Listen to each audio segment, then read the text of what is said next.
Fakultas kedokteran pastinya kita nggak jauh-jauh ya dengan namanya ujian. Betul banget, jadi kita bakal bertemu ujian kapanpun dan dimanapun. Maka dari itu, sebagai mahasiswa kedokteran, yuk kita kenalan dengan ujian apa aja sih yang kita bakal ketemuin di Fakultas Kedokteran. Stay tune di Medtools ID.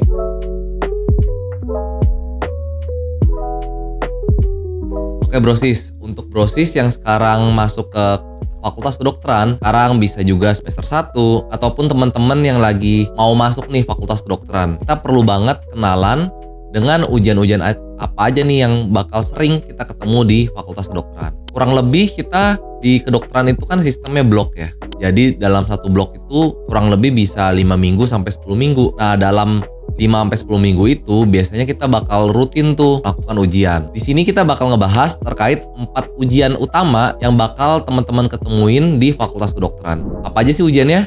Yuk coba kita lihat. Jadi yang pertama pastinya kita bakal ujian blok materi.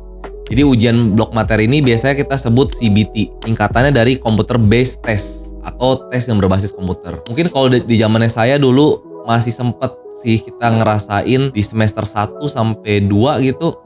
Kita masih kayak ujian UN zaman dulu.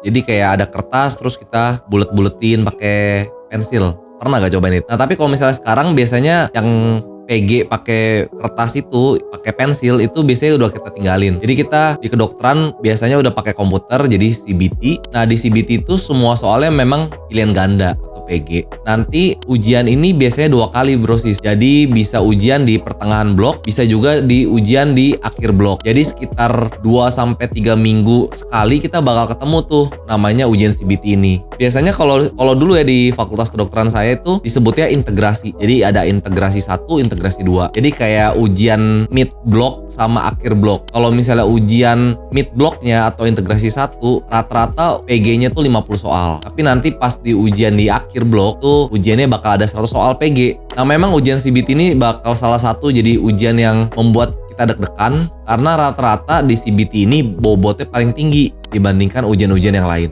Jadi kalau misalnya brosis lagi di Fakultas Kedokteran, sampai ketemu di ujian CBT nanti ya. Yang kedua itu ujian praktikum. Jadi di kedokteran kita pastinya bakal banyak ujian-ujian yang bukan teori aja, tapi ujian praktek. Nah, ujian praktek ini bakal ada di ujian praktikum ini. Jadi nanti kita bakal di kedokteran praktikumnya banyak macamnya ya. Nanti tergantung blok yang kita lalui. Salah satu contoh misalnya pas kita bakal di semester awal kayak brosis sekarang nih, itu kita bakal ujian praktikum anatomi. Nanti kita bakal diajarin nih sama dosen pembimbing kita untuk belajar di kadaver. Jadi di lab anatomi itu kita belajar di situ, kita bakal lihat nih struktur-struktur dari anatomi yang ada. Misalnya kita lagi belajar anatomi jantung, nanti kita bakal ngeliat kadaver jantung aslinya, terus kita pelajarin, oh nih bagian atrium kanan, ventrikel kanan, atrium kiri, ventrikel kiri, dan segala jenis arteri, vena, dan juga sarafnya. Nah, di sini setelah kita belajar praktikum, biasanya kita bakal ada ujian anatominya. Nanti ujian anatominya kita bakal keliling tuh. Nanti ada meja-meja yang isinya kadaver. Lalu bakal disuruh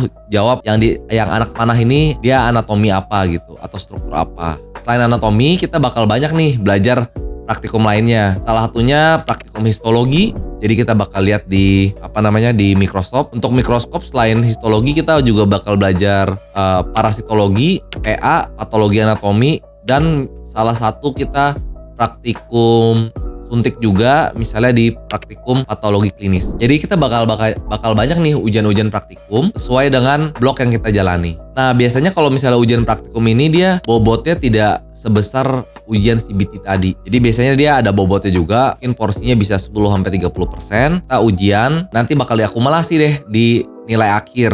Biasanya disebut namanya NAB, nilai akhir blok. Jadi seluruh praktikum, terus seluruh ujian CBT, biasanya ditambah namanya PBL juga, Problem Based Learning. Jadi ketiga itu digabungin, bakal jadi satu nilai akhir. Nanti baru deh nilai akhirnya kita lihat lolos gak dari nilai batas minimum atau enggak. Kalau nggak lolos, biasanya bakal ulang blok tersebut. Nah, selanjutnya yang ketiga itu ada ujian skill lab. Jadi kita bakal ujian di sini ujian praktek. Jadi praktek gimana nanti kita bakal melakukan komunikasi dan pemeriksaan fisik sampai diagnosis ke pasien. Nah, nanti simulasi ujian skill lab ini biasanya di satu ruangan dan kita juga bakal ada pasien bohongannya. Jadi ada pasien probandus gitu pas ujian. Jadi nanti kita bakal periksa. Misalnya kita lagi blok paru nih. kita bakal ada manekin suara patologis paru, nanti kita bakal dengerin tuh di manekinnya.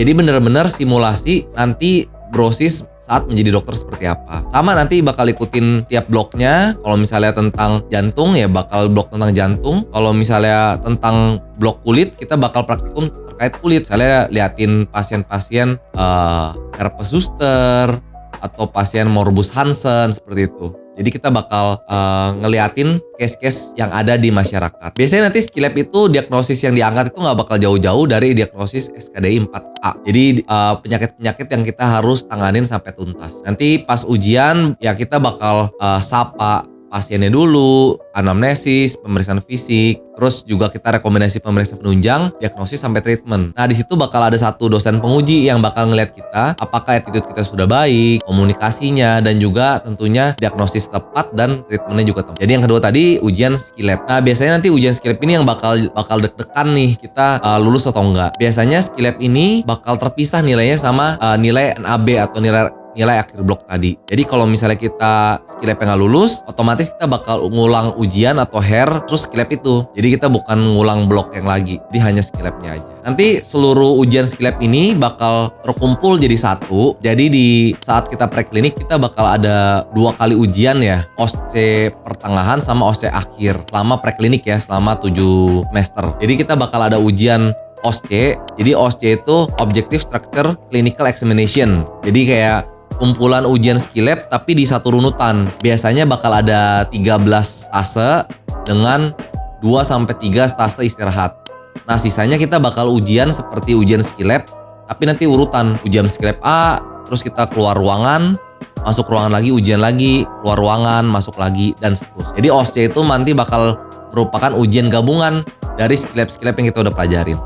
Rata-rata sih 2 kali ya dalam 7 semester. Selanjutnya kalau misalnya brosis mau lebih detail terkait apa aja sih yang kita harus siapkan dan tips and trick terkait ujian OSCE tadi, boleh brosis ngeliat di video di atas ini ya. Oke, selanjutnya kita masuk ke ujian yang terakhir, yaitu SOCA. Jadi SOCA itu singkatan dari Student Oral Case Analysis. Jadi kita bisa lihat dari namanya aja, Student Oral Case Analysis. Jadi kita bakal berbicara di depan penguji terkait analisis kita ke suatu diagnosis penyakit. Nah kurang lebih SOCA itu nanti bakal dikasih suatu kasus dan kita presentasiin secara lisan terkait kasus yang diberikan. SOCA ini juga salah satu ujian yang horor banget buat mahasiswa kedokteran karena kita di situ uji critical thinkingnya dan juga alur berpikir kita dalam menangani suatu kasus, tentunya langsung di depan penguji atau dosen kita. Nah SOCA ini kurang lebih mirip PBL ya, Problem Based Learning tadi kita bahas.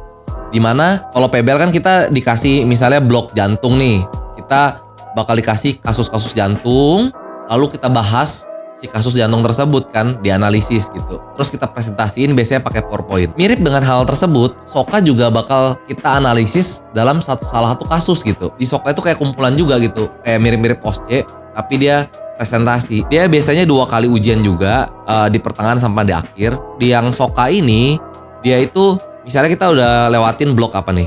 Kulit, paru, jantung, infeksi. Nah nanti dari keempat blok ini, SOCA itu bisa muncul kasus-kasus dari 4 blok tersebut. Jadi bisa aja dosennya bilang, oke, coba jelasin tentang penyakit RA, rheumatoid arthritis misalnya lagi blok muskuloskeletal. Jadi dia bisa langsung blok muskulo gitu loh. Atau kalau misalnya tadi yang 4 contoh tadi, bisa aja si dosennya bilang, coba ada case terkait misalnya bronkitis kronik. Nah, jadi bisa langsung keluar tersebut. Kita cuma dikasih tahu, oke, kalian udah lewatin 4 bloknya A, B, C, D. Dari tiap blok ini nanti kurang lebih diagnosis yang bakal muncul 1-10. Blok yang kedua 1-10 lagi, blok 3 1-10. Nanti pas dosennya nanya, dia bisa milih dari keseluruhan penyakit yang ada di list tadi. Jadi deg-degan kan? Bisa aja kita belajar 39 kasus, ternyata yang ditanyain itu 1 kasus yang kita nggak pelajarin. Itu memungkinkan juga. Jadi karena sangat random topik yang bakal diangkat sama dosen tersebut, kita benar-benar harus pelajarin si penyakit tersebut dari A sampai Z. Apapun yang diajarin, kita harus pelajarin. Oke, tadi kurang lebih merupakan 4 gambaran besar ujian-ujian yang bakal brosis tempuh selama di Fakultas Kedokteran. Tentunya setiap ujian tersebut ada tips and trick masing-masing. Brosis coba dalemin tips and tricknya sebelum ujian dengan senior-senior sudah ikutin ujian tadi. Kalau misalnya brosis butuh tips yang lainnya juga, brosis bisa kepoin nih channel Metrus ID karena kita banyak banget nih ngomongin tips and trick yang detail terkait suatu ujian di Fakultas Kedokteran. Semoga video kali ini bermanfaat buat Brosis tonton ya. Jangan lupa yang udah tonton sampai habis dan bermanfaat, like, comment, and subscribe channel ini agar Brosis bisa dapat lagi nih informasi tentang Fakultas Kedokteran ataupun dunia kedokteran lebih lengkap lagi. Oke, di sini Medi undur diri, sampai ketemu ya di video berikutnya. Prepare Doctor.